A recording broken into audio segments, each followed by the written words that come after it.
untuk memulai. Bismillahirrahmanirrahim. Assalamualaikum warahmatullahi wabarakatuh. Waalaikumsalam warahmatullahi wabarakatuh. Alhamdulillahirabbil alamin. Wassalatu wassalamu ala asyrafil anbiya'i wal mursalin wa ala alihi wa ashabihi wa man tabi'ahum bi ihsanin ila yaumiddin. Radina billahi rabba wa bil islami dina wa bi Muhammadin nabiyya rasula. Allahumma ya muallima Ibrahim allimna, Allahumma ya mufahhima Sulaiman fahimna, Rabbana zidna ilma warzuqna fahma. Aminnya mana? Amin.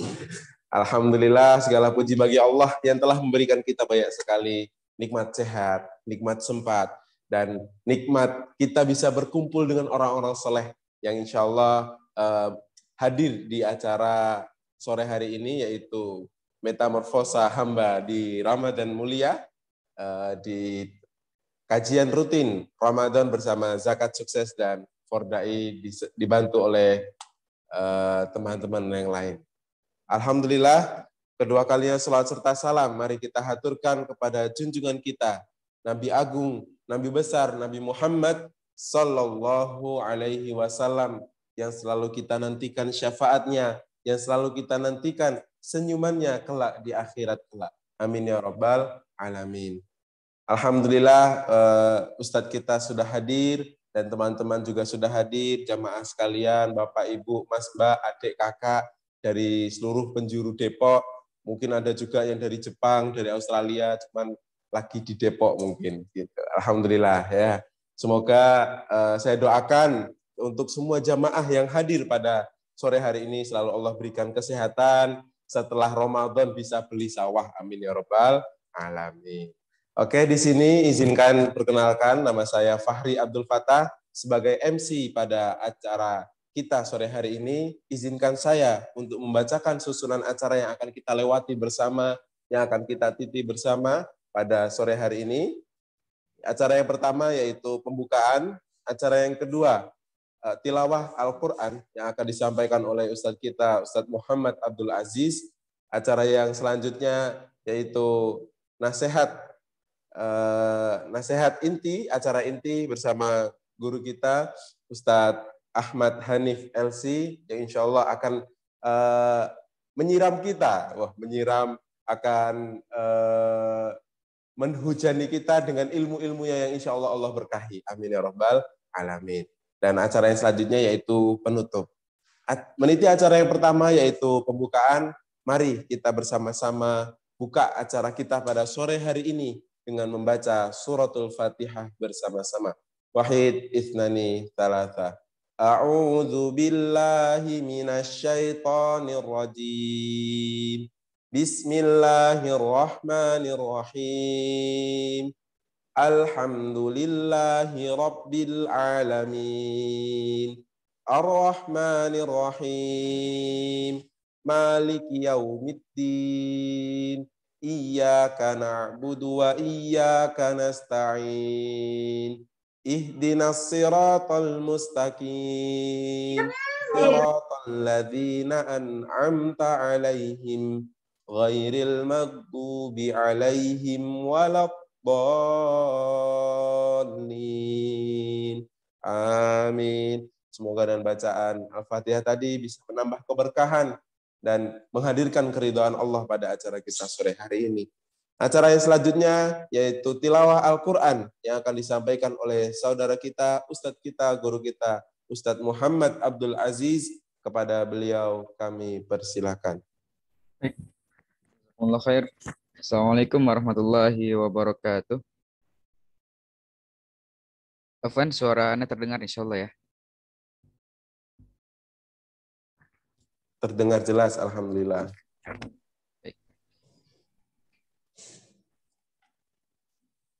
A'udzu billahi minasyaitonir rajim. Bismillahirrahmanirrahim. Alif lam mim. أحسب الناس أن يتركوا أن يقولوا آمنا وهم لا يفتنون ولقد فتنا الذين من قبلهم فليعلمن الله الذين صدقوا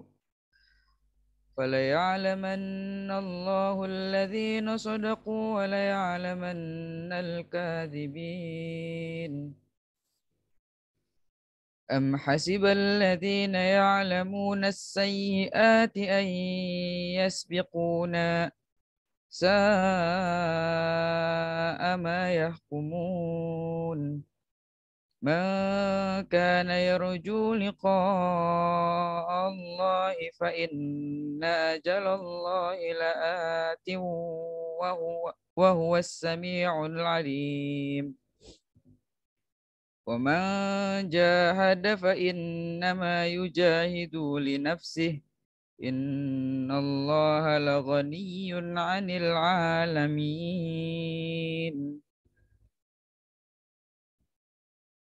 Yang artinya Alif Lam Mim, apakah manusia mengira bahwa mereka akan dibiarkan hanya dengan mengatakan kami telah beriman dan mereka tidak diuji?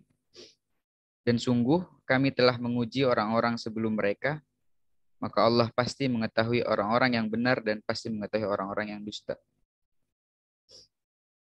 Ataukah orang-orang yang mengerjakan kejahatan itu mengira bahwa mereka akan luput dari azab kami? Sangatlah buruk apa yang mereka tetapkan itu. Barang siapa mengharapkan pertemuan dengan Allah, maka sesungguhnya waktu yang dijanjikan Allah pasti datang. Dan Dia yang Allah Maha mendengar,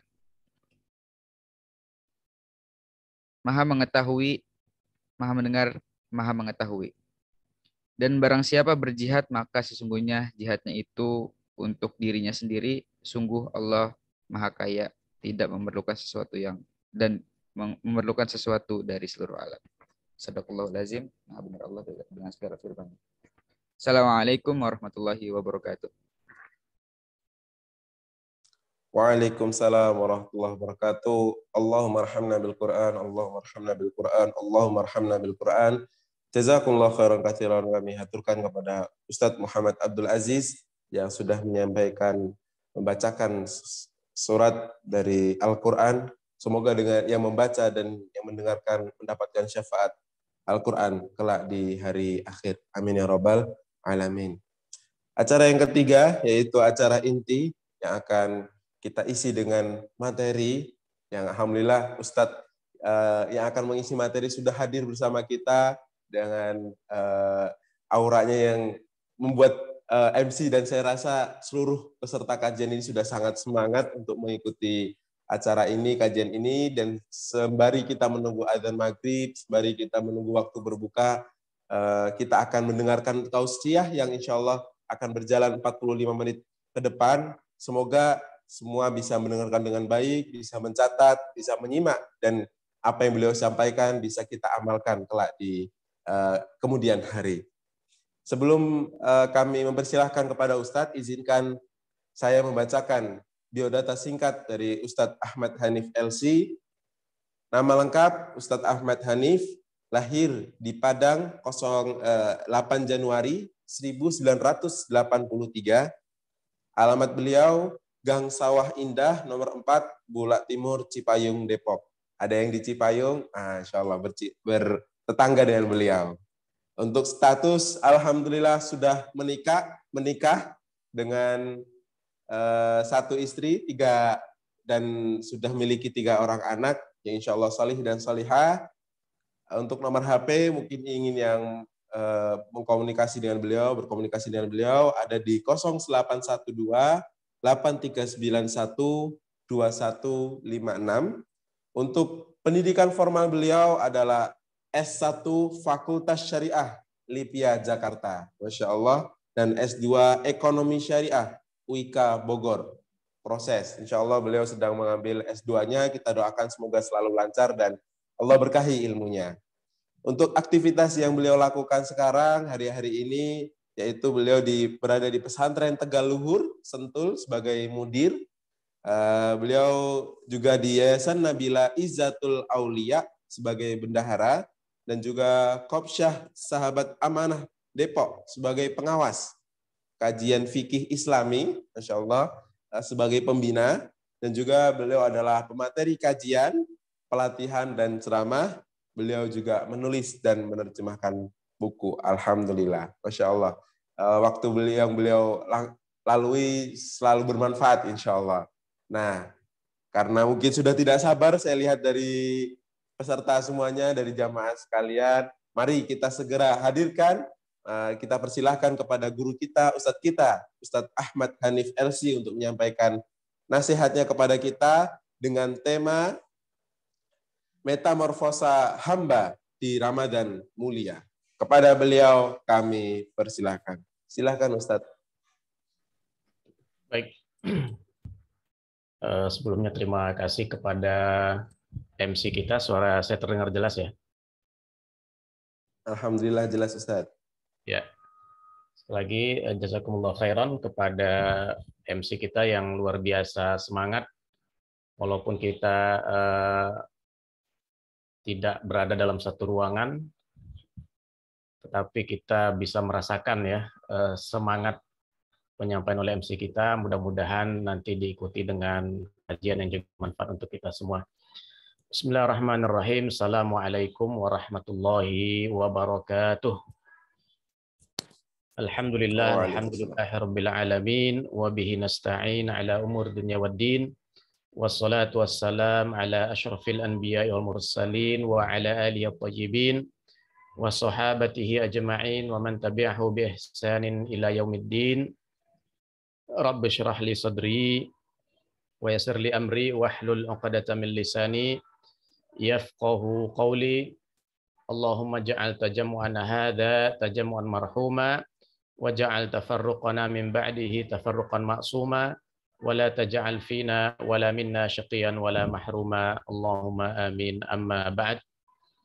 Alhamdulillah, para jamaah sekalian yang kami hormati, yang insyaallah dirahmati Allah Subhanahu wa taala.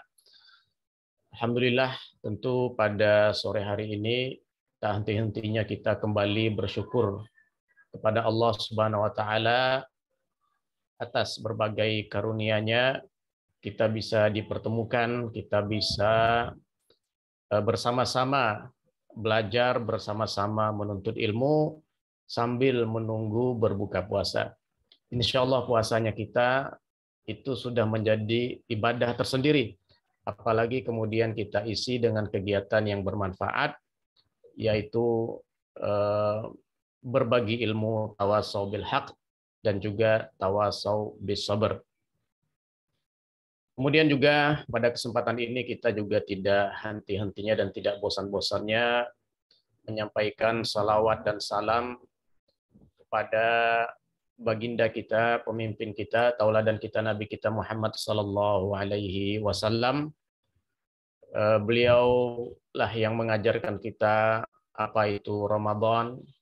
Beliaulah yang mempraktekkan dan memperlihatkan teladannya kepada kita bagaimana mengisi Ramadan dengan kegiatan yang sangat bermanfaat. Dan dari beliaulah tema kita hari ini kita bisa memahami bagaimana sungguhnya nanti kita bisa bermetamorfosa di bulan yang mulia ini menjadi hamba yang lebih baik lagi. Tentu selawat dan ada para sahabat dan orang-orang yang mengikuti beliau dengan baik hingga akhir zaman kelak. Dan tentu dengan selawat dan salam semoga senantiasa ditumbuhkan kecintaan di hati kita kepada beliau sallallahu alaihi wasallam, dan di akhirat nanti kita dikumpulkan bersama beliau sallallahu alaihi wasallam. Baik, hadirin yang sekalian, baik yang menyimak ya melalui majelis Zoom ataupun kemudian melalui media sosial lainnya seperti YouTube. Alhamdulillah, sekali lagi tema kita pada sore hari ini adalah metamorfosa hamba di bulan yang mulia. Nah, Sebenarnya kalau lihat judulnya kita bicara metamorfosa ini seperti ini ya apa?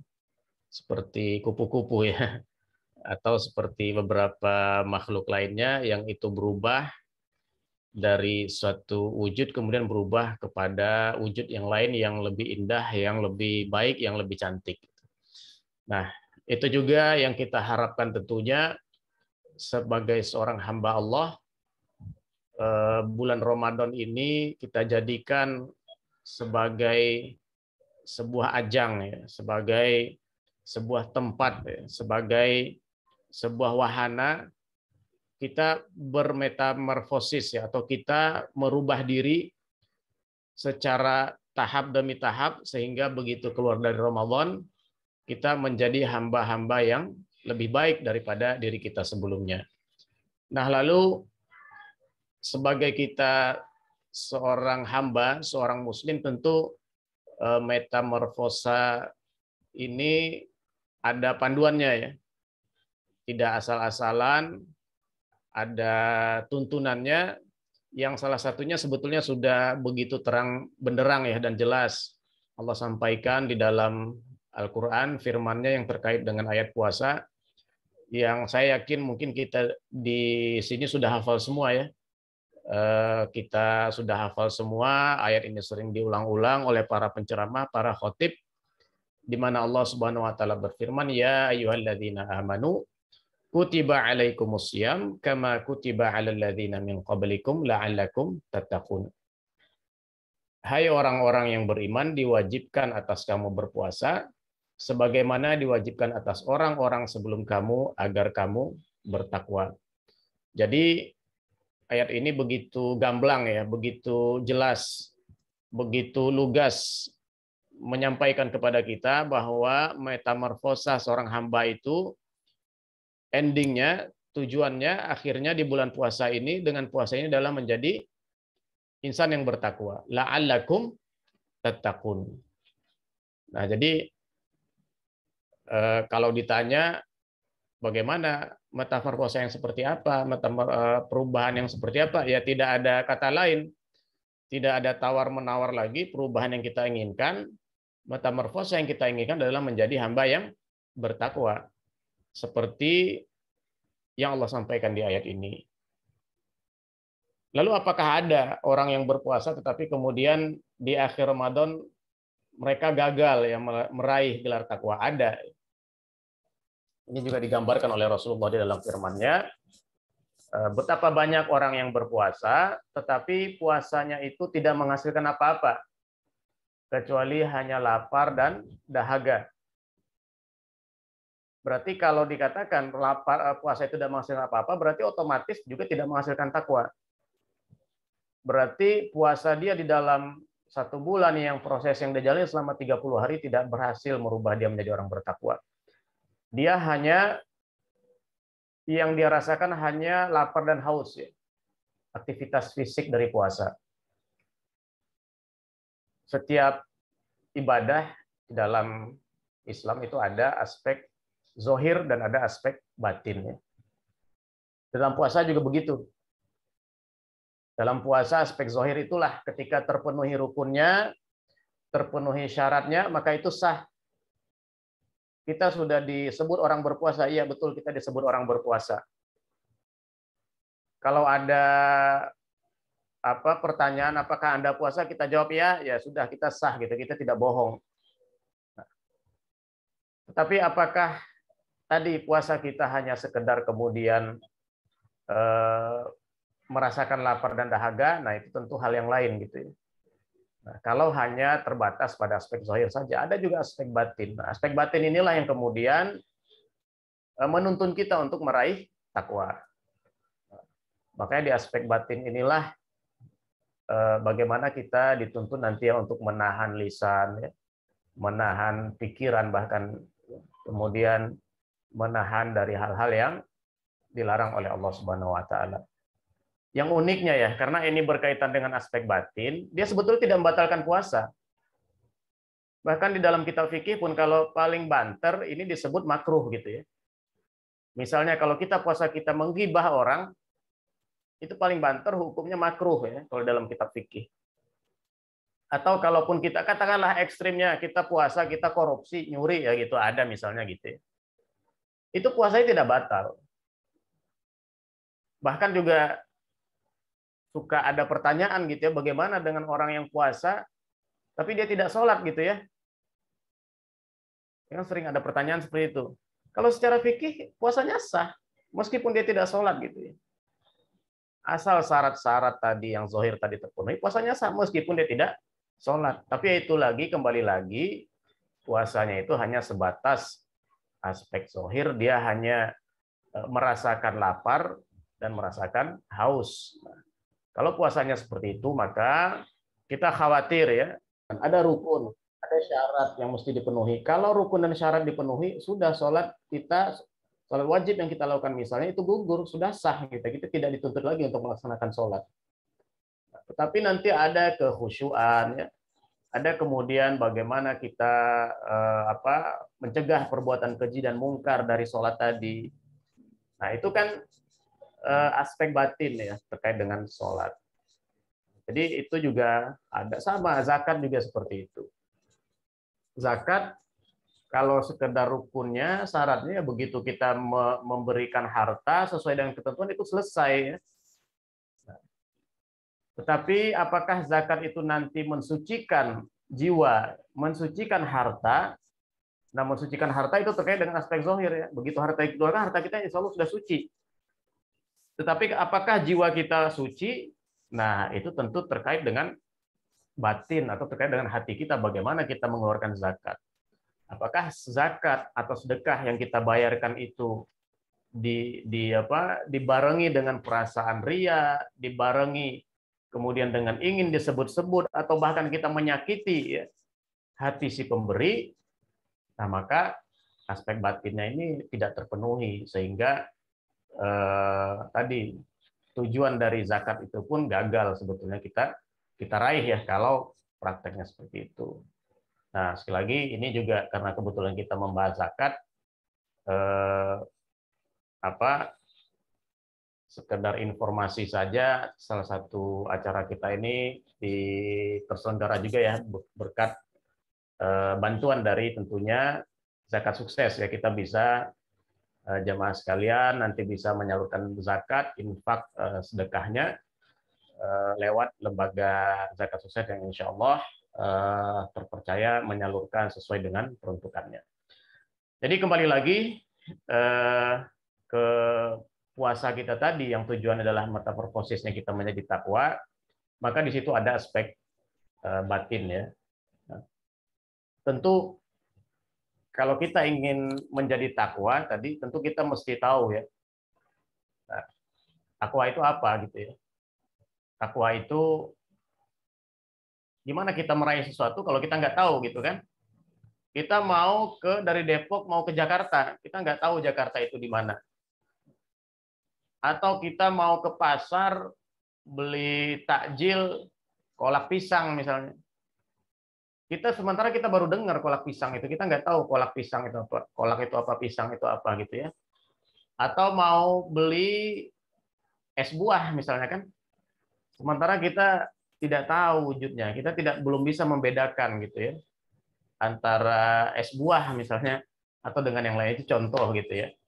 Nah, maka menjadi sebuah kemestian bagi kita untuk mengetahui dulu takwa itu sebetulnya apa. Takwa ini di Al-Quran banyak sekali gitu ya. Banyak sekali, hampir mungkin seperti ada iman, ya, seperti ada Islam, takwa juga sering disampaikan. Bahkan di Al-Baqarah ayat yang pertama, yang kedua itu sudah dikatakan di situ bertakwa kan. Bismillahirrahmanirrahim. Alif lam mim, dzalikal kitabul la raiba fihi hudal lil muttaqin. Ini adalah Al-Quran, merupakan tidak ada keraguan di dalamnya, dan dia petunjuk bagi mereka yang bertakwa. Petunjuk bagi mereka yang bertakwa. Di ayat kedua sudah disebutkan takwa.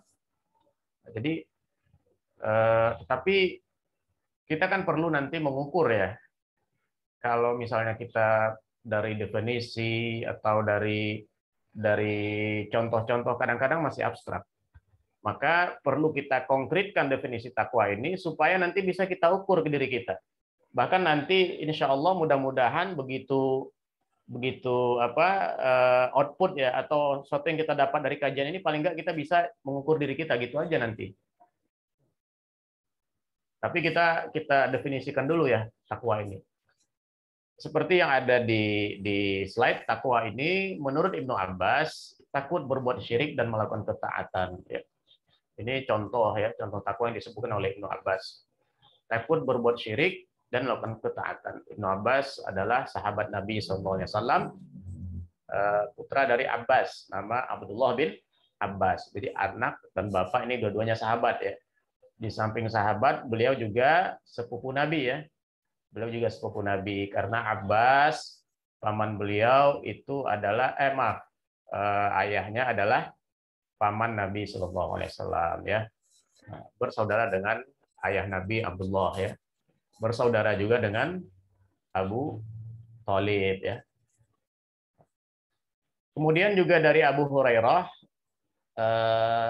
jadi ada seorang datang kepada Abu Hurairah kemudian bertanya ya. Orang ini bertanya apa itu takwa. Abu Hurairah nggak memberikan definisi, tidak. Abu Hurairah juga tidak memberikan contoh-contoh perbuatan, tidak. Tapi di sini Abu Hurairah memberikan sebuah ilustrasi, memberikan sebuah perumpamaan. Orang yang bertakwa itu. Abu Hurairah bertanya kepada orang tersebut, pernahkah Anda berjalan di sebuah jalanan yang itu penuh dengan duri? Ya, kata dijawab oleh orang tersebut. Kemudian Abu Hurairah bertanya lagi, apa yang Anda lakukan? Orang itu menjawab, pasti saya akan berhati-hati supaya kaki saya tidak terkena duri. Jadi maka orang bertakwa seperti yang disampaikan oleh Abu Hurairah radhiyallahu anhu di sini itu berjalan di muka bumi ini, menjalani aktivitasnya seperti orang berjalan di jalanan penuh duri. Jadi bukan asal tabrak aja, pokoknya asal dapat aja, tidak ya. Tapi betul-betul berhati-hati. Mana yang duri itu dihindarkan. Mana yang larangan itu dihindarkan. Mana yang tidak boleh itu dihindarkan. Padahal itu juga nggak banyak gitu ya. Kan yang dilarang di dalam agama juga sebetulnya nggak banyak. Yang boleh itu lebih banyak. Perintah juga begitu. Perintah itu juga sebetulnya tidak banyak. Yang tidak diperintahkan itu lebih banyak. Rukun Islam aja cuma ada 5 ya kan. Berarti kan selain ya ibaratnya ya secara simpel, secara sederhana bisa kita katakan rukun Islam itu kan mewakili ibadah yang sifatnya tauqifi ya, ibadah yang sifatnya ritual, yang paket, yang tidak boleh ditambah dan tidak boleh dikurangi. Itu hanya sedikit. 5. Bahkan kalau kita keluarkan syahadat, karena syahadat ini kan hanya ikrar ya. Tinggal 4 ya kan. Bahkan kalau kita kurang-kurangin lagi, di situ hanya haji itu nggak setiap orang ya. Hanya yang bagi yang mampu. Mudah-mudahan kita yang ada di sini Allah berikan kemampuan semua. Zakat juga begitu, terbatas. Puasa juga banyak yang ada beberapa kelompok kriteria yang tidak diwajibkan puasa ya. Sholat ini yang kemudian hampir semua tidak ada toleransi ya. Kalau mau orang Islam ya sholat gitu kan. Jadi betapa ternyata duri yang dikatakan oleh Abu Hurairah di sini tidak banyak, sedikit gitu ya. Jadi itu ya, sekali lagi Abu Hurairah mengibaratkan orang bertakwa berjalan di jalanan penuh duri. Duri ini adalah perumpamaan dari larangan-larangan Allah. Makanya kita berjalan di muka bumi ini kan kita hindari larangan-larangan Allah itu ya. Nah, kemudian juga ada dari seorang tabi'in ini ya, Al-Kalbi mengatakan takwa itu adalah menjauhi dosa-dosa besar ya. Sederhana sekali di sini takwa. Jadi kalau misalnya kita pakai konkretnya, begitu kita menjauhi dosa besar, maka insya Allah kita masuk dalam kriteria yang disebutkan oleh Al-Kalbi ini. Nah, ini definisi yang keempat ini, yang terakhir ini adalah definisi dari Talq bin Habib ya, seorang tabi'in juga ya, seorang tabi'in, ulama tabi'in juga. Beliau mengatakan melaksanakan ketaatan kepada Allah dengan bimbingan cahaya Allah dengan mengharap rahmat Allah, dan meninggalkan maksiat dengan bimbingan cahaya Allah karena takut siksa dari Allah. Jadi kita melakukan sesuatu itu karena Allah ya. Berdasarkan panduan dari Allah untuk mengharapkan rahmat Allah. Begitu juga ketika kita meninggalkan maksiat, itu juga karena Allah. Nah, kemudian mana yang maksiat, mana yang bukan, itu juga harus sesuai dengan petunjuk Allah kan. Dan juga kita karena takut akan siksa Allah. Nah, jadi itu yang menjadi, jadi kalau kita lihat ya dari definisi yang disampaikan oleh Habib bin Talib tadi, puasa itu ya, takwa itu semacam kompas dalam kehidupan, yang kompas itu menuju dan menunjuk kepada Allah Subhanahu wa taala. Jadi perjalanan kita ini ditunjukkan oleh sebuah kompas, sebuah panduan. Panduan itu adalah takwa. Yang tujuannya adalah Allah Subhanahu wa taala. Tujuannya Allah, cara melakukannya sesuai dengan panduan Allah, bimbingan Allah, motivasinya, dorongannya juga karena rahmat Allah. Atau tadi karena takut akan siksa Allah. Makanya di dalam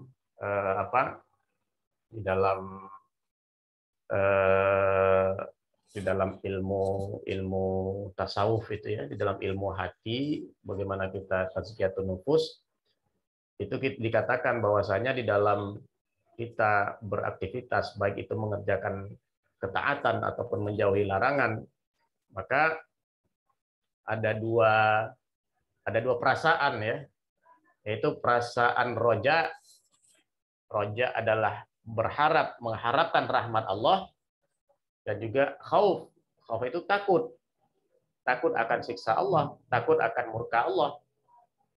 Jadi ada perasaan harap, ada perasaan cemas. Nah, ini dua ini akan selalu berjalan seiringan. Nah, memang kadang-kadang di dalam perjalanan dosisnya ini beda-beda ya. Ada saat-saat harapan ini dibesarkan, ada saat-saat khauf ini dibesarkan ya. Tapi pada intinya kita tidak boleh melepaskan salah satunya. Karena kalau melepaskan salah satunya, maka yang terjadi adalah ketidakseimbangan.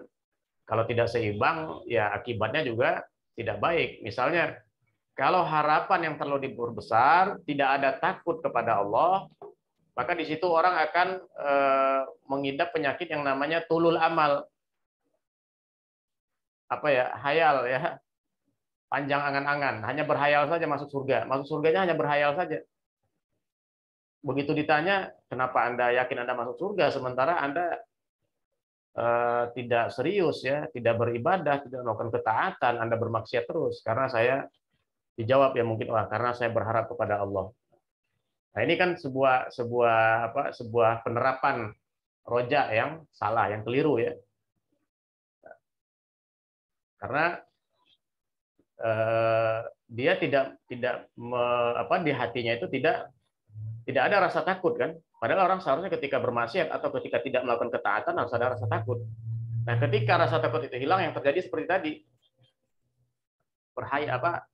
angan-angan kosong ya, hanya berhayal saja, tetapi hayalannya itu tidak diwujudkan di dalam perbuatan. Nah, itulah namanya hayalan, ya. Itulah yang namanya angan-angan. Ya seperti orang ya bercita-cita ingin menuju satu tempat, tapi dia tidak pernah melakukan apa-apa.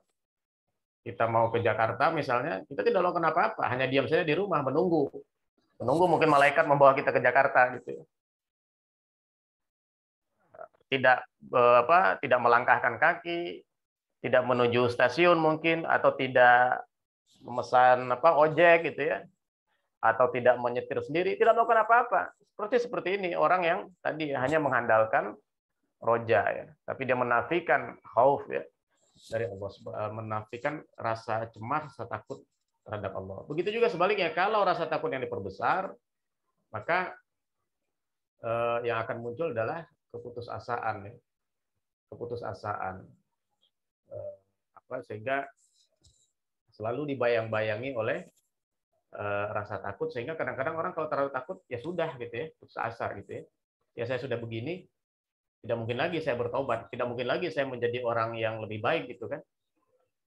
Allah sudah takdirkan begini, nah beralasan-alasan seperti itu ya. Jadi akhirnya tidak mau bertobat. Padahal Allah mengatakan seandainya dosa kita pun itu memenuhi langit, ya, rongga-rongga antara langit dan bumi itu penuh dengan dosa-dosa kita, kita bertobat Allah ampuni gitu ya. Tapi karena harapan itu tidak ada, sehingga kadang-kadang orang yang terasa bermaksiat sudah begitu jauh, sudah begitu dalam, ya sudah putus asa. Nah, sekali lagi ini pentingnya ada khauf dan roja, ya. Ada harap rahmat Allah dan cemas atau takut akan siksa Allah. Nah, ini lalu bagaimana dalam operasionalnya? Tadi kan itu definisi ya. Tadi itu pengertian ada yang sifatnya hakikat, ada yang sifatnya contoh ya. Tetapi di dalam hadis Nabi juga menyebutkan ya beberapa hal yang berkaitan tentang takwa. Artinya kalau hadis ini kita kupas, kita bisa menilai diri kita langsung gitu ya. Apakah kita sudah melakukan sesuatu yang namanya takwa atau belum ya? Apakah kita sudah mencapai derajat takwa atau belum? Hadis yang pertama adalah hadis yang diriwayatkan oleh Imam Tirmizi. Seorang hamba tidak akan mencapai derajat takwa hingga ia meninggal sesuatu yang tidak apa-apa karena khawatir terjerumus dalam sesuatu yang ada apa-apanya. Atau maksudnya seorang hamba tidak akan mencapai derajat takwa hingga ia meninggalkan sesuatu yang diperbolehkan. Tidak apa-apa itu diperbolehkan ya. Karena khawatir terjerumus ke dalam sesuatu yang ada apa-apanya. Ada apa-apa ini maksudnya sesuatu yang tidak diperbolehkan atau sesuatu yang mengandung dosa di situ. Nah, jadi ini kalau kita lihat susah ya apa derajat yang cukup tinggi ini. Karena sampai dia meninggalkan sesuatu yang boleh. Sesuatu yang boleh. Misalnya yang boleh contoh di luar bulan puasa ya, makan 3 kali sehari kan boleh sebenarnya. 4 kali sehari pun boleh, 5 kali sehari pun boleh. Mana dalilnya melarang makan lebih dari 3 kali? Kan nggak ada ya. Mau makan 1 kali, 2 kali, 3 kali boleh. Tapi dia tinggalkan, mungkin dia hanya makan sekali sehari saja. Atau bahkan mungkin dia tetap berpuasa gitu ya. Kalau puasa sunnah artinya kan, kalau dia misal berpuasa sunnah, artinya kan dia tidak dilarang makan sebetulnya. Tapi itu dia tinggalkan karena khawatir terjerumus ke dalam sesuatu yang tidak diperbolehkan. Jadi dia meninggalkan sesuatu yang sebetulnya boleh-boleh saja ya. Tapi itu dia tinggalkan karena dia khawatir kalau dia terus-menerus khawatir nanti berlebihan, kemudian akhirnya jatuh kepada sesuatu yang diperbolehkan. Maaf, satu yang tidak diperbolehkan. Orang biasanya terjerumus dosa itu karena kan memperturutkan sesuatu yang boleh. Biasanya begitu ya. Syahwat, hawa nafsu yang diperbolehkan diperturutkan sampai batas maksimal, kemudian jatuh kepada yang tidak diperbolehkan. Contoh misalnya, kalau kita tanya sih kenapa orang korupsi gitu ya. Karena kan orang di mana-mana makan juga sama ya. Mau uangnya banyak juga makannya nggak bakal bisa lebih banyak. Kendaraan juga orang kan butuhnya tetap aja ketika dia berpergian pasti butuhnya satu, nggak mungkin dia bisa langsung menaiki sekaligus gitu ya. Rumah juga begitu. Paling orang butuhnya berapa sih gitu ya. Tapi apa yang menyebabkan orang kemudian tidak puas? Ketika dengan cara-cara kepuasan itu, keinginan itu diikuti dengan cara-cara yang halal, ternyata tidak bisa lagi, sudah maksimal. Gaji misalnya sudah maksimal, ya, penghasilan sudah maksimal. Akhirnya kemudian dia melihat ya peluang-peluang yang itu diharamkan. Akhirnya karena memperturutkan tadi hawa nafsu, dilakukanlah gitu. Jatuh ke dalam dosa. Tadinya nggak apa-apa gitu kan. Nah, dia punya rumah, punya kendaraan 2, 3 nggak apa-apa. Tapi begitu dia pengen punya lagi, yang lebih mahal lagi, udah ternyata penghasilannya tidak mencukupi, maka dia akan melakukan dengan cara-cara yang tidak diridhoi oleh Allah Subhanahu wa taala. Akhirnya terjatuh ke dalam dosa. Ya, entah itu mungkin ya korupsi atau dengan menipu orang ya, atau mungkin dengan transaksi-transaksi yang Allah haramkan. Tapi orang yang bertakwa itu dia sudah punya, kalau di hadis ini sudah punya alarm sejak dini gitu ya. Alarm sejak dini, ibarat imsak kan. Imsak itu kan sebetulnya pas azan nggak boleh ya. Tapi dia 10 menit sebelumnya sudah tidak makan. sudah menahan supaya jaga-jaga jangan sampai keterusan sehingga lewat azan kan. Begitu juga ya, dengan di hadis ini. Jadi hadis ini adalah aplikasi takwa dengan derajat yang cukup tinggi karena terus terang ya, meninggalkan sesuatu yang sebetulnya itu boleh itu tidak mudah gitu ya. Jadi ini salah satu ciri orang bertakwa. Kalau di antara jamaah sekalian ya, Bapak dan Ibu yang mengikuti pengajian ini ya dari mana saja berada, sudah mampu ya melakukan hal seperti ini, maka bergembiralah ya. Kita boleh gembira ya. Kalau kita melakukan kebaikan itu gembira boleh. Bukan kepedean, bukan ya. Tapi kita ana inda dzanni abdi bi ya. Allah kan mengatakan seperti itu ya. Aku sesuai dengan prasangka hambaku kepadaku. Ya boleh-boleh saja kalau emang ada ciri takwa itu ada di kita, kemudian kita berprasangka baik kepada Allah, mudah-mudahan kita termasuk di sana, itu kan sebagai sebuah bentuk doa, sebagai sebuah bentuk harapan, ya kenapa enggak gitu ya.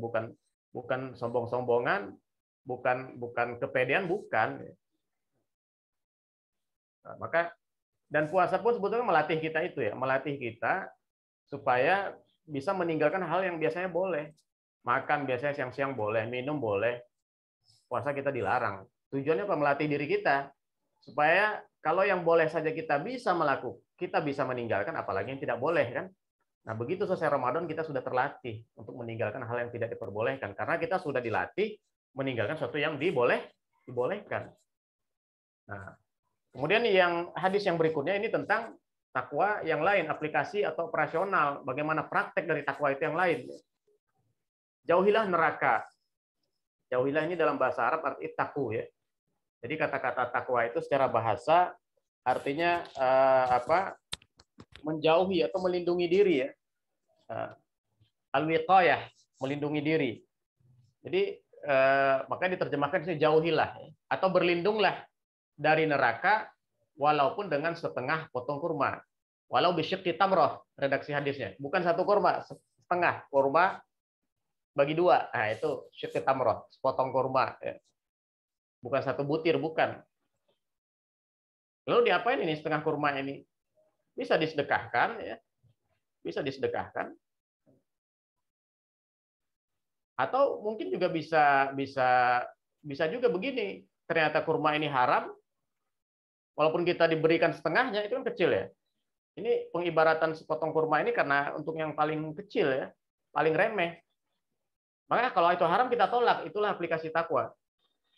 Jadi bisa tadi aplikasi takwa ittaqun nar walau bisyikki tamroh ini jauhi neraka walaupun dengan setengah potong kurma, maksudnya bisa. Kita sedekah pun setengah potong kurma bisa gitu. Berapa sih setengah potong kurma itu ya? Kurma sekilo sekarang berapa? Kilo isinya lumayan ya. Setengah itu ya murah sekali.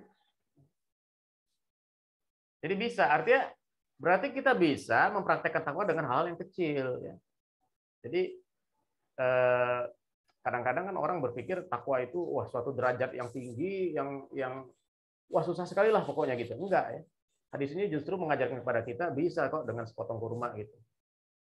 Bahkan kalau tidak ada maka dengan kalimat yang baik. Kita nggak punya nih sepotong kurma, seperempat kurma nggak punya. Silahkan dengan bicara yang baik. Itu juga adalah aplikasi dari bentuk takwa ya. Jadi artinya operasional takwa ini bisa sangat sederhana, bisa sangat tinggi seperti di hadis yang pertama tadi. Makanya takwa ini kalau kita perhatikan ya di Al-Qur'an dan hadis itu sepertinya bertingkat-tingkat juga ya.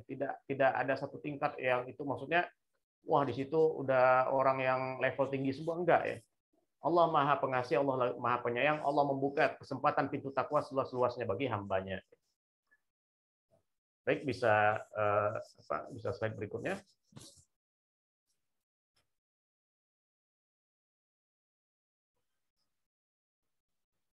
Ya, silakan.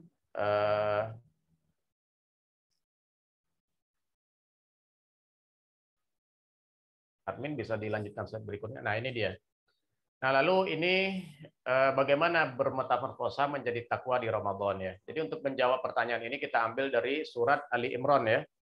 Ayat 133 sampai 135. Wasari'u ila maghfiratin min rabbikum wa jannatin arduhas samawati wal ardu uiddat lil muttaqin. Alladzina yunfiquna fis sarra'i wad-dharra'i wal kadhimina al-ghaidh wal 'afina 'anil nas.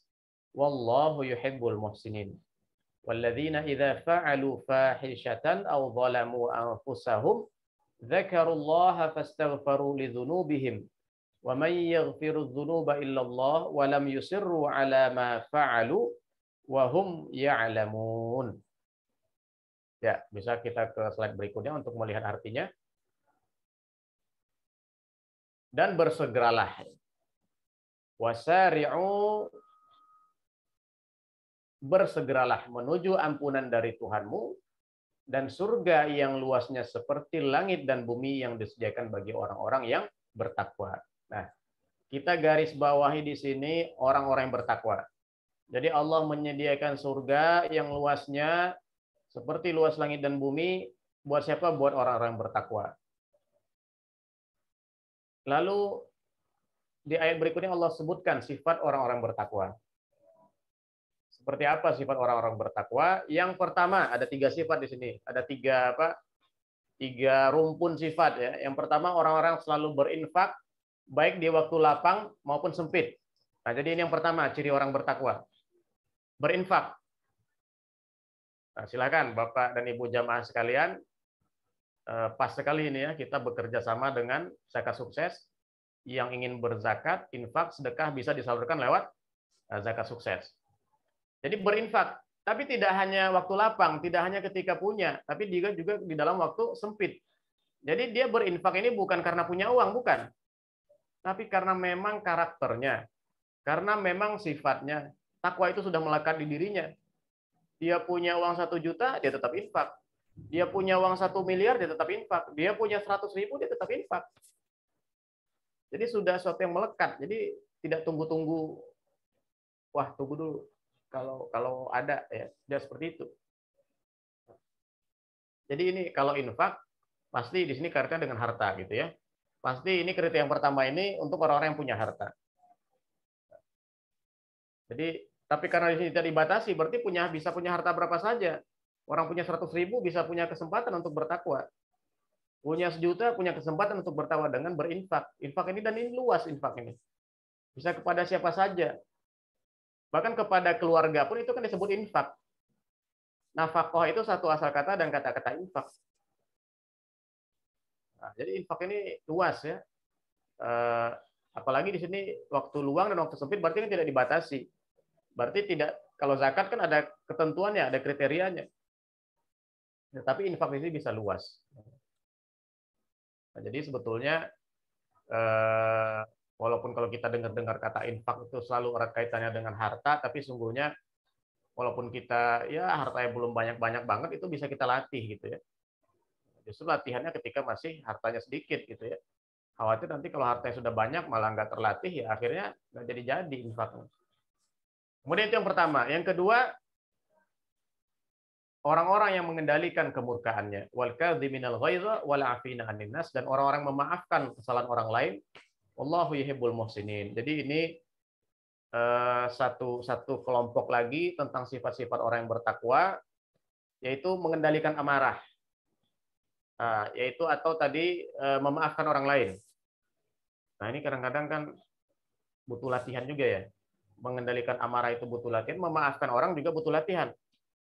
Orang yang mengendalikan amarah belum tentu dia memaafkan orang, gitu ya. Jadi butuh latihan. Sebagian ahli tafsir mengatakan ini tahapan. Pertama mengendalikan amarah, setelah kita kendalikan amarah kemudian kita maafkan, kemudian kita berbuat kebaikan. Jadi ada kisah menarik ya. Ada seorang budak ya, zaman dulu itu kan budak itu ya apa? Zaman masih ada peradaban budak itu kan begitu rendah budak itu ya. Jadi ada seorang budak marah kepada tuannya. Ya. Kalau kita bisa membayangkan, mungkin bayangin aja lah pembantu atau anak buah gitu yang marah kepada bosnya gitu ya. Bukan bos yang marahin anak buah, bukan. Tapi anak buah yang marah kepada bosnya. Pastilah majikan atau tuan atau bos akan sangat tersinggung gitu kan. Berani-beraninya anak buah marahin gitu ya. Nah, kemudian si budak ini membaca ayat ini gitu ya. Wahai tuanku, apakah Anda tidak ingat firman Allah? disebutkan, yaitu sifat orang bertakwa itu adalah kadhiminal ghaidha, mengendalikan amarahnya. Oke, kata majikannya, sekarang saya tidak marah terhadap Anda. Saya tidak marah lagi terhadap kamu. Sudahkah Anda memaafkan saya, katanya? Karena ayat berikutnya mengatakan orang-orang yang memaafkan kesalahan orang lain. Jadi sudah marah, memaafkan. Nah, ini jadi memaafkan itu sesuatu yang di atas menahan amarah. Wallahu yuhibbul muhsinin, dan Allah mencintai orang-orang berbuat baik.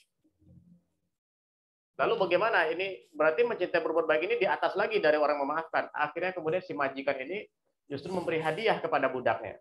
Jadi budaknya memicu kemarahan majikan, tidak dimarahi lagi. Dia berhasil menahan amarah.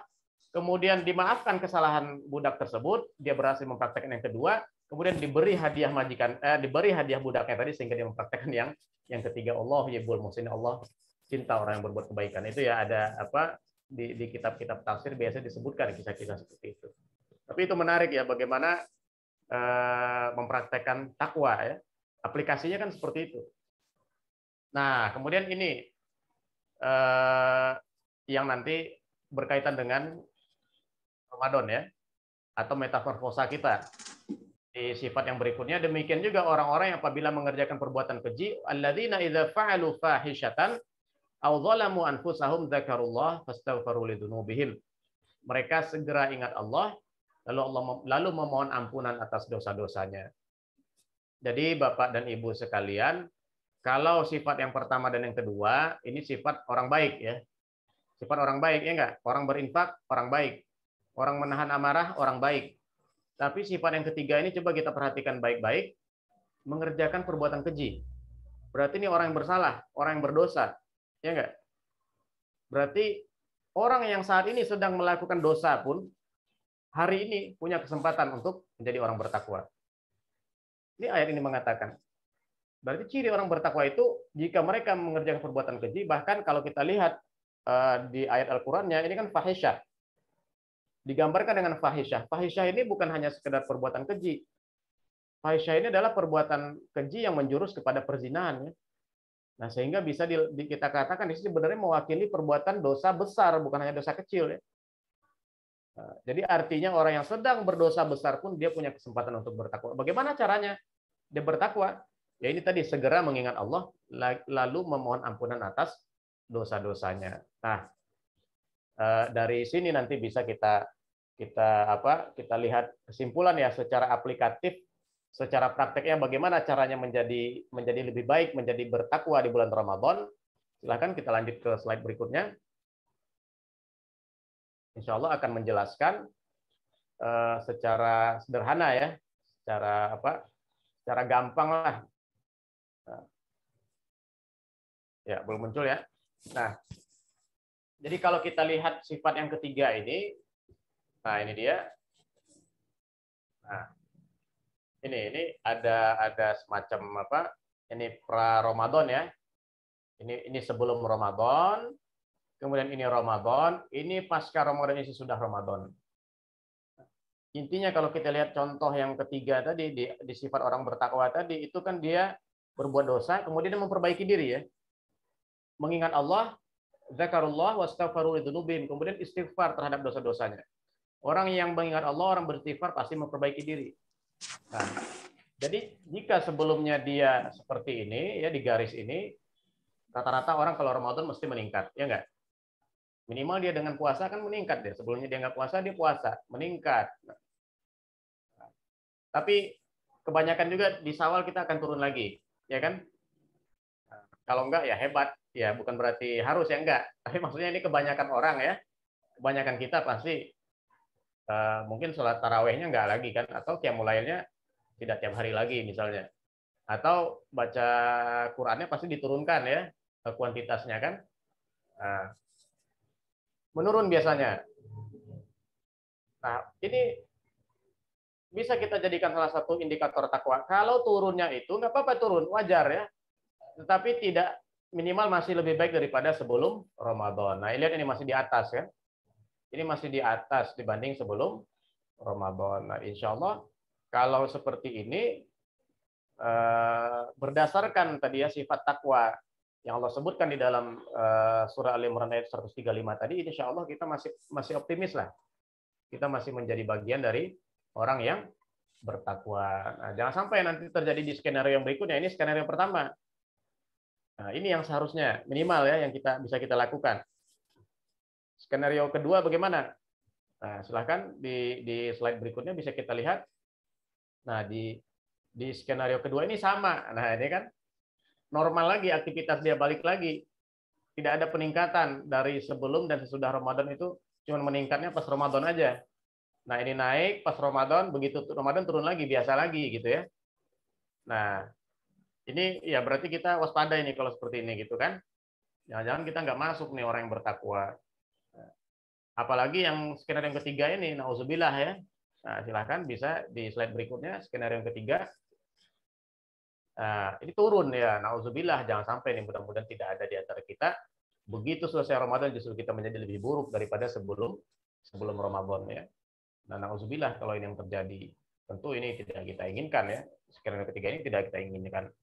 Jadi silakan slide berikutnya, kembali lagi bahwasanya kalau kita perhatikan tadi yang paling sederhana ya, cara kita mengidentifikasi apakah kita termasuk bertakwa atau tidak, kan nanti terakhir Ramadan kita ukurnya. Ya kan, la'allakum tattaqun, karena puasa kan 1 bulan. Nah, sekarang bagaimana bermetafor menjadi takwa? Silahkan nilai diri kita masing-masing. Dari sekarang nilai diri kita. Nah, tadi kan kita, jadi sekali lagi ini tidak digunakan untuk menilai orang lain, enggak ya.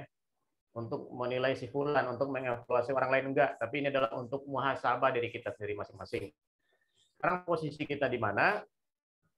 Apakah posisi kita tadi di surat Ali Imran tadi, apakah orang-orang yang berinfak berarti sudah termasuk orang-orang baik? Ya berarti sekarang kita tingkatkan. Kalau kita sebelumnya sudah rutin berinfak, kita tingkatkan. Bisa kuantitasnya, bisa jumlahnya, bisa juga keikhlasannya, ya. Bisa juga kualitasnya. Ibadah kita juga yang lain seperti itu. Kita tingkatkan. Bisa saja mungkin tetap sholat wajib ya 5 waktu misalnya, tapi setelah Ramadan harus ada yang meningkat. Apanya yang meningkat? Ya bisa jadi kekhusyuannya, atau bisa jadi berjamaahnya ya, atau bisa jadi tidak masbuknya. Silakan nilai diri kita masing-masing. Pokoknya harus ada peningkatan kalau kita ingin meraih takwa. Itu dari aspek sholat bisa kita nilai. Dari aspek sholat. Begitu juga yang lain. Mungkin juga tidak hanya hablum minallah ya, tidak hanya ibadah kita kepada Allah, tapi juga termasuk ibadah hablum minannas. Ibadah kita sesama manusia juga bisa kita nilai. Apa kita termasuk orang bertakwa atau tidak. Interaksi kita mungkin antara dengan pasangan, kalau yang sudah menikah gitu, dengan orang tua, dengan anak-anak. Jangan sampai tidak ada peningkatan sesudah bulan Ramadan. Kalau kita ingin menjadi bertakwa, maka harus ada peningkatan. Nah, silahkan nanti bisa diukur apakah tentu kalau peningkatan itu bisa kuantitas, bisa juga kualitas ya. Kalau sholat misalnya, kalau wajib kan nggak mungkin diperbanyak lagi, ya berarti sholat sunnahnya ya kan.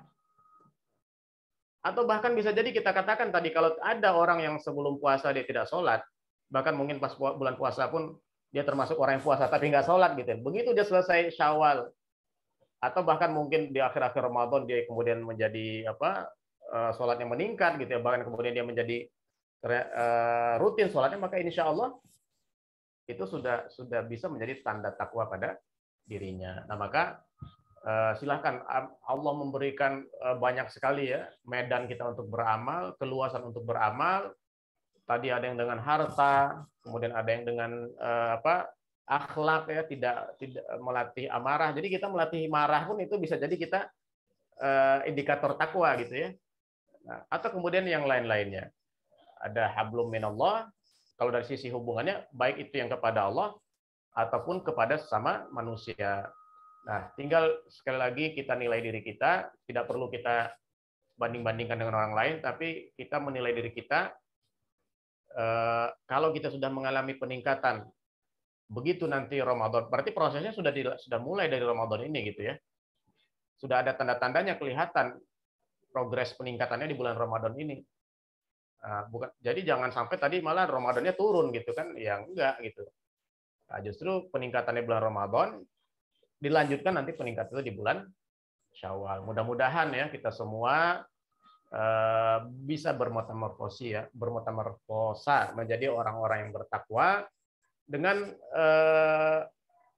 dengan sifat-sifat yang sangat aplikatif yang tadi kita jelaskan, ya, bisa menjadi panduan kita sehingga kita nanti bisa menilai diri kita.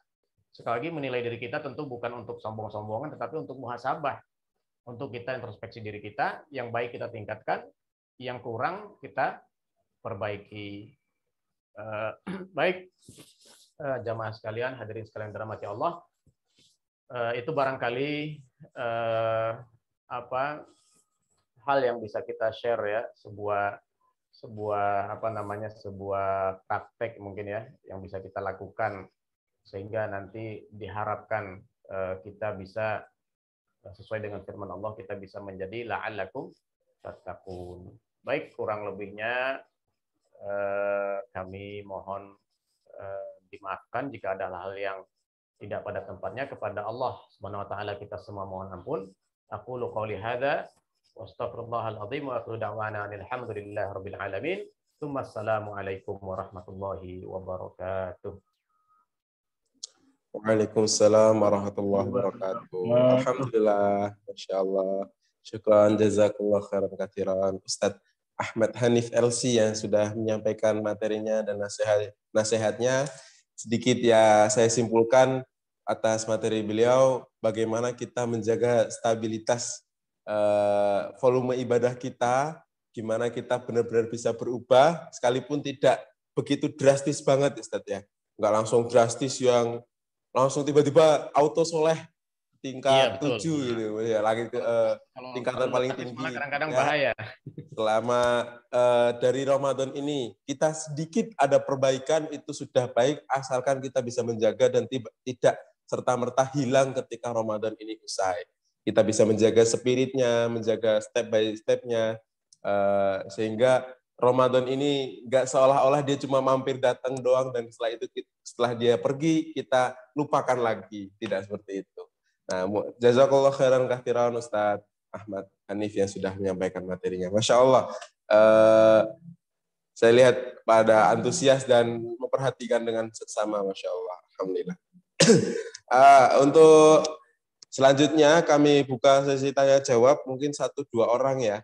Ada yang mau bertanya nih. Ustadz, seperti ini mungkin boleh ditanyakan. Ada yang biasanya problem anak muda atau problem ibu-ibu ketika setelah Ramadan gitu kan. Kalau yang program diet, wah Ramadan dietnya sudah sukses, habis Ramadan gagal lagi seperti itu. Atau mungkin pertanyaan-pertanyaan yang sederhana tapi belum ketemu jawabannya, mungkin bisa ditanyakan kepada guru kita setelah mumpung ada kesempatannya kita bisa berjumpa dengan beliau dan bertanya, interaksi beliau di sini. Mungkin ada yang ingin bertanya dari jamaah sekalian, dari teman-teman para santri, Ustadz, mas-mas, mbak-mbak, kakak, adik, ibu, bapak, kakek, nenek, mungkin ada yang ingin bertanya? Dan jangan lupa untuk mengisi presensi, ya, dari yang sudah di-share oleh admin di chat, tolong untuk bisa diisi seperti itu. Dan jangan lupa juga, insya Allah kita besok sore akan melanjutkan lagi materi bersama Ustadz kita yang lain, dan insya Allah akan selalu ada materi-materi yang baik dan bisa untuk selalu kita ikuti dan menjadi asupan supaya Ramadan kita ini tetap istiqomah seperti itu. Setelah, sebelum, dan ketika Ramadan. Ada yang ingin bertanya mungkin dari jamaah sekalian? Atau yang malu-malu mungkin bisa ditanya di chat. Aduh, saya malu Ustadz, saya tuh jomblo udah 25 tahun. Saya mau nanya, adakah ya seperti itu? Boleh ditanyakan, monggo. Ya, bagi yang malu mungkin bisa di chat, ya. Atau tidak ada? Sudah cukup? Kita cukupkan saja, Ustadz? Baik, kembali. Masya Allah. Tidak bertanya artinya paham. Insya Allah, Ustadz, ya. Masya Allah. Jadi pemaparan materi yang saya sampaikan sehingga tidak perlu menimbulkan pertanyaan, itu berarti insya Allah semua yang perhatikan sudah paham. Betul nggih para jamaah? Insya Allah betul. Oke, karena acara demi acara sudah kita lewati, materi demi materi sudah kita lewati, akhirnya kita tiba di ujung acara, penghujung acara kita pada sore hari ini. Mari untuk menambah barokahnya, kita tutup acara kita pada sore hari ini dengan bersama-sama mengucap hamdalah dan doa kafaratul majelis. Alhamdulillahirabbil alamin. Subhanakallahumma bihamdika asyhadu an la ilaha illa anta astaghfiruka wa atubu ilaik. Saya Fahri Abdul Fattah selaku MC, mohon maaf bila ada salah kata dan salah ucap. Pamit undur diri. Akhirul kalam. Terima kasih Zakat Sukses. Terima kasih Fordai. Terima kasih seluruh jamaah. Terima kasih Ustadz Ahmad Hanif. Akhirul kalam. Billahi taufiq wal hidayah. Waridha wal inayah. Wassalamualaikum warahmatullahi wabarakatuh. Waalaikumsalam warahmatullahi wabarakatuh. Kita dokumentasi dulu, Ustadz. Masya Allah. Kita tunggu ada yang dokumentasi ya. Oke. Gaya orang puasanya bisa dikeluarkan. Gaya orang puasa. Ya, silakan Bapak Ibu menyalakan kameranya. Ya, kita nyalakan kamera dulu ya. Dokumentasi. Oke, terima kasih Bapak Ibu yang telah mengaktifkan kamera. Ya, saya hitung sampai 3 ya. Kita langsung buncis gitu ya, biar senyum. Oke, Ya. 1, 2, 3, buncis. Oke, jazakallah khair. Jazakumullah khair Bapak Ibu sekalian. Masya Allah, alhamdulillah ya. Terima kasih. Oke, sudah selesai ya, Ustadz Abdul Aziz. Alhamdulillah, silakan. Bapak Terima Ibu. kasih, selamat berbuka bersama keluarga. Bagi perantauan di luar sana jauh, bisa mendoakan keluarga yang di rumah, atau bisa ya buka sambil mendoakan diri sendiri juga bisa. Oke, selamat berbuka teman-teman. Siap-siap mau berbuka, masih 1 jaman lagi ya, 50 menit lagi. Terima kasih, ditunggu kehadirannya. Jazakallah Ustadz Ahmad Hanif, berkah insyaallah. Ustadz Ahmad Hanif. Terima kasih banyak. Mohon izin. Ya, insya Allah.